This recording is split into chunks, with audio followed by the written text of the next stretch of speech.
Dude, నువ్వు software engineer role కోసం చూసినా, డివాప్స్ ఇంజనీర్ రోల్ కోసం చూసినా సరే గిట్ అనేది కామన్. ఈ వీడియో కంప్లీట్ గా చూడు. గిట్ అంటే ఏంటో మన స్టైల్లో నేర్చుకుందాం. డూడ్, గిట్ అనేది ఒక వెర్షన్ కంట్రోల్ సిస్టమ్. సింపుల్ గా చెప్పాలంటే మన అప్లికేషన్ లో జరిగే ప్రతి చేంజెస్ ని, ప్రతి వెర్షన్ ని కూడా అది ట్రాక్ చేసి మన మెమరీ లొకేషన్ లో స్టోర్ చేస్తుంది.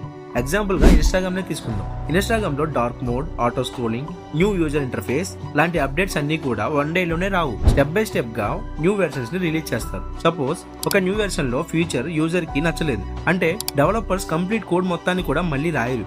సింపుల్ గా ప్రీవియస్ స్టేబుల్ వెర్షన్ ని హోస్ట్ చేసి బగ్ ని ఫిక్స్ చేశాక మళ్ళీ న్యూ వెర్షన్ ని రిలీజ్ చేస్తారు. ఇదంతా కూడా గిట్ అనేది లోకల్ లో హ్యాండిల్ చేస్తుంది. సో ఫైనల్ గా గిట్ అనేది ఏం చేస్తుందంటే మన అప్లికేషన్ యొక్క ఓల్డ్ వెర్షన్స్ అన్నిటిని కూడా స్టోర్ చేస్తుంది. అలాగే న్యూ చేంజెస్ అన్నిటిని కూడా ట్రాక్ చేస్తుంది. ఎప్పుడైనా సరే మనం ఏదైతే కొత్త వెర్షన్ యూజ్ చేసాం అందులో ఏమైనా బగ్స్ ఉంటే మనం సింపుల్ గా ప్రీవియస్ వెర్షన్ కి మనం అప్లికేషన్ ని మూవ్ చేయొచ్చు. సో గిట్ అనేది సింపుల్ గా మన లోకల్ రిపోజిటరీ మొత్తాన్ని కూడా హ్యాండిల్ చేస్తుంది.